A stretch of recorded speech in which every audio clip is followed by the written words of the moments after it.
की आता मार्केटमध्ये आपल्याला उद्या कशा पद्धतीने वर्किंग करायचं आणि उद्या मार्केट कसं राहू शकतंय. तर एक्झॅक्टली बघा आपण ज्या पद्धतीनं काल प्रिडिक्शन केलं होतं, काल म्हणजे एक्झॅक्टली शुक्रवारी, त्या पद्धतीनं परफेक्ट आणि 100% परफेक्ट असं वर्किंग केलं असं म्हटलं तर काही हरकत नाही. माझा व्ह्यू असा होता की मार्केटला 25,000 या लेवलला जावं लागणार आहे आणि जायलाच पाहिजे ह्या हिशोबाने तुम्हाला मी सांगितलेलं. आणि एक्झॅक्टली मार्केटनं माझा व्ह्यू होता की मंगळवार पण जाईल. पण आजच म्हणजे सोमवारीच मार्केटनं 25,035 लेवल क्रॉस केला. म्हणजे एका दिवसामध्ये गॅप अप रॅली होऊन त्याच्यानंतर पण मार्केट 25,000 लेवल केलाय. त्याच्यामध्ये आपण ज्या सेटअपनं सांगितलेलं त्या सेटअपला आणि प्रॉपर फॉलो करून मार्केटनं आज आपल्याला 200 पॉईंट तरी अचीव्ह करून दिलेले आहेत. एक्झॅक्टली 200 पॉईंट म्हणजे नॉट अ जोक. तुम्ही जर विचार केला तर आपण सकाळी ट्रेड दिला होता 118 चे 120 च्या दरम्यान. तोच ट्रेड ऑलमोस्ट 240 वरती क्रॉस होऊन आला. म्हणजे विचार करा ऑलमोस्ट पैसा आज डबल झाला. फक्त एक प्रिडिक्शन आणि एक अनुमान. सरासरी समजा तुम्ही कंटिन्यू 2-3 दिवस 4 दिवस जरी स्टॉप लॉस हिट झाला तर एक दिवस बास असतोय फक्त तुमचं सगळं प्रॉफिट मध्ये कन्वर्ट करण्यासाठी. फक्त तुम्हाला डिसिप्लिन कधी सोडायचं नाही. एक्झॅक्टली ह्याच्या मागचं पण आपलं प्रिडिक्शन तुम्ही जर बघितलं तर सहजी कुठलाही प्रिडिक्शन आपलं फेल नाही गेलं. सरासरी फक्त अडकते ते म्हणजे एंट्री घेण्यामध्ये. समजा बऱ्याच जणांना असं वाटतं की ब्रेक केले की डायरेक्ट एंट्री घ्यायला पाहिजे. बऱ्याच जणांना ब्रेक केल्यानंतर एंट्री घेतल्यानंतर स्टॉप लॉस काय माहित नाही, कोण अंदाज म्हणजे लावतंय. ह्याच्यामुळे बरेच जण ट्रॅप होत असतील. पण तुम्ही जर आपल्या सेटअपला फॉलो करत असाल तर आपला कन्सेप्ट पण तुम्हाला माहित असणं महत्वाचं आहे. आणि आपला कन्सेप्ट जरासं युनिक आहे. जसं माझं सपोर्ट डिस्टन्स वर्किंग करते तसं आपल्या क्लासमध्ये ह्या सगळ्याच युनिकनेसचा भाग शिकवला जातोय. किंवा इथे ब्रेकआउट गेल्यावर कुठे एंट्री असायला पाहिजे किंवा काय असायला पाहिजे. आता एक्झॅक्टली आमची एंट्री म्हटलं तर ह्या रेट कॅन्डल असते. आणि ह्या रेट कॅन्डलला एंट्री जर आपली इथं लोला जर असते तर इथून पुढे केवढी मोठी वन साइड रॅली झाला विचार करा. आता बऱ्याच जण इथे एकतर इथं वरती हायला एंट्री करतात, पण आमची एंट्री होणार एक्झॅक्टली 966. मग 883 कुठं 966 ह्याचा विचार करा. 983 आणि 963 ह्याचा डिफरन्स किती आहे विचार करा. 20 पॉईंटचा डिफरन्स आहे. आणि 20 पॉईंट मध्ये 10-15 पॉईंट असं वर्क करतो. म्हणजे डिफरन्स हा मॅटर करतोय. आपण इथे एसएल मर्ज सिस्टीम वापरतोय आणि एसएल मर्जची काय ताकद आहे तुम्ही आपल्या इंस्टाग्रामच्या जर पेजला जर असाल तर तुम्ही तिथे बघू शकता ते वर्किंग कसं करताय. एवढं लॉस छोटे छोटे असतात की 2-3 पॉईंट म्हणजे काहीच मॅटर करत नाही. पण टार्गेट जर बघितला तर सरासरी 80-90 पॉईंट आपण टार्गेट अचीव्ह करू शकतो. जसं आजच्या ट्रेडचा फक्त स्टॉप लॉस होता 5 पॉईंट, 113 स्टॉप लॉस होता आणि तो 117 बसून जो क्विक घेतला तो 240 लाच क्रॉस झाला. म्हणजे विचार करा फक्त 4 पॉईंटवर आपण पैसा डबल करून सोडलेला आहे. तर एक्झॅक्टली फक्त आपण प्रिडिक्शनच्या म्हणण्यानुसार तर आता मार्केट आहे ह्या रेंजला आणि 35,040 पासून खाली खाली आलेला आहे. तर ही लेवल बऱ्याच आमचे जे म्हणजे एक्झॅक्टली आपल्यासोबत जे शिकलेले सॉरी आमच्या क्लासमध्ये जे जॉईन होते त्यांना ते 35,040 ही माहीत असणार लेवल. तर एक्झॅक्टली ह्या लेवलपासून रिव्हर्सल येते हे सगळ्यांनाच कल्पना आहे.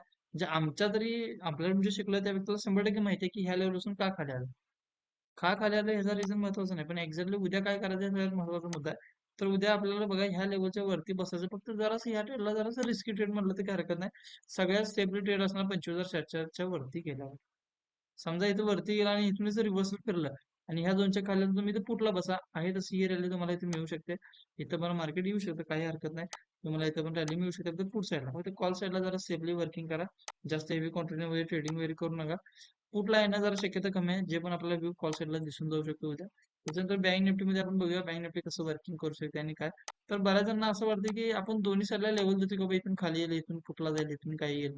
आता एक्झॅक्टली तुम्ही इथे विचार करा ह्या लेवलच्या वरती मी फक्त सी ला दिली तर कुठेही फुटला दिलं नाही. ह्याच्यावरती सी ला बसायचं आहे. मग इथं मी फुटला दिलं. प्लस इथं कुठे सी दिलं नाही पण मी इथं फुटला दिलं.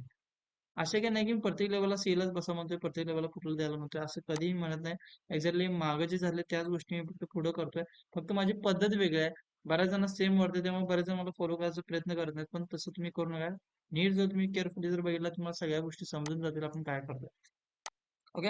आहे ते बँक निफ्टीमध्ये ह्याच्यावरती तुम्ही कॉल वापरू शकता. 51,600 की 51,800 टार्गेट राहू शकतं. इथून खाली तुम्हाला ही टार्गेट आणि ही टार्गेट राहू शकतं. एक्झॅक्टली उद्या आहे फिन निफ्टीची एक्सपायरी आणि फिन निफ्टीची एक्सपायरी कुठल्या साईडला चांगली रॅली येऊ शकते. आपण एक थोडंसं डिस्कशन करूया आणि ह्याच्यानंतर आपलं जे प्रिडिक्शन असणार फिन निफ्टीमध्ये जसं आपण मागच्या वीकमध्ये केलं त्याच्या मागच्या वीकमध्ये केलं. तुम्ही जर मागच्या 3 वीक जर उचलून बघितलं तर जे जे व्ह्यू मी सांगितलेले आहेत एकही व्ह्यू फेल नाही. त्याच्या आधीच पण तुम्ही बघा 3च वीक असं नाही. त्याच्या आधीचा पण व्ह्यू बघा. ह्या महिन्यात तर परफेक्टली फिन निफ्टीमध्ये वर्किंग केलं. मागच्या महिन्यात एकच वीक असा होता की जर असं अगेन्स्ट वर्किंग केलं पण तिथं लॉस नव्हता आपला. फक्त त्या लेवलला गेलं नाही. पण त्याच्या आधीचा कुठलाही व्ह्यू बघा परफेक्टली मार्केट त्या झोनपासून वरती जातं आणि त्या झोनपासून रिव्हर्स जाते. प्लस एक्झॅक्टली आपलं 5-5 रुपये 10-10 रुपये स्टेट बघता बघता 40-40 50-50 रुपयाच्या वरती पण आपण सहज त्याला कव्हरिंग केलेलं आहे. ओके. त्याच पद्धतीने आता मार्केटमध्ये जर आपण प्रिडिक्शन करूया तर एक्झॅक्टली मार्केटमध्ये हा आहे CSI स्टॉप लॉस आणि ह्याच्यावरती तुमचं पहिलं टार्गेट आणि ह्याच्यावरती सेकंड टार्गेट राहणार आणि ह्याच्यावरती जर गेलं तर तुम्हाला हे टार्गेट राहू शकतं आणि जे पण आपण प्लॅनिंग आहे ते कॉल साईडलाच राहणार. एक्झॅक्टली निफ्टी बँक निफ्टी बऱ्यापैकी जर निफ्टी हायला गेला पण बँक निफ्टी नाही आणि फिन निफ्टी नाही. बँक निफ्टी आणि फिन निफ्टीवर पण हाय जायला पाहिजे आणि तो हाय जो आहे तो एक्झॅक्टली इथं आहे आणि हा हाय मार्केटला क्रॉस करावा लागणार आहे आणि हे हाय जो आहे तो एक्झॅक्टली येत्या ज्या वीक मध्ये मार्केट क्रॉस करू शकतं म्हणजे एक्झॅक्टली 24,000 ह्या लेवलला फिन निफ्टीला जायला पाहिजे. फायनान्स कंपन्या भरपूर स्ट्रॉंग आहेत. फक्त हा जो व्यू आहे आपण पुढच्या वीक मध्ये परफेक्टली बघूया. आतासाठी फक्त आपल्याला महत्वाचा मुद्दा आहे की इथं हे टार्गेट आणि ह्याच्यावरती हे टार्गेट नंतर इथे जरा सस्टेन खाली येण्याचे चान्सेस आहेत. सगळ्यात सेफली हा ट्रेड आणि हा ट्रेड राहू शकतोय. हा पण जरा सेफलीच आहे. फक्त ह्या दरम्यान जरासं कुठलं जरासं मार्किंग एवढं असं काही मुवमेंट तिथं वाटत नाही. ओके. तर अशाच प्रिडिक्शनसाठी आपल्याला फॉलो करा, बेल आयकॉनला क्लिक करा, आपल्या चॅनलला सबस्क्राईब करा. जसं आपलं एखादं प्रिडिक्शन पडेल तसं तुम्हाला समजून जाईल की आपल्या प्रिडिक्शन मध्ये काय सांगितलेलं किंवा व्ह्यू काय. आपण काल जे व्ह्यू सांगितला तेच व्ह्यू झालाय. गॅप अप सांगितलं गॅप अप झालं. आपण पोझिशन होल्ड ठेवायला लागलं ते पोझिशन होल्ड ठेवलं समथिंग बघा 200 300 ठेवलेलं आणि तो शेअर ओपन झाला 350 आणि तो शेअर पळता पळता 450 वरती गेला म्हणजे विचार करा की किती त्यानं चांगलं मुवमेंट झाला आणि किती पॉईंट्स आहेत. ओके. अशाच प्रिडिक्शनसाठी आपल्याला फॉलो करा.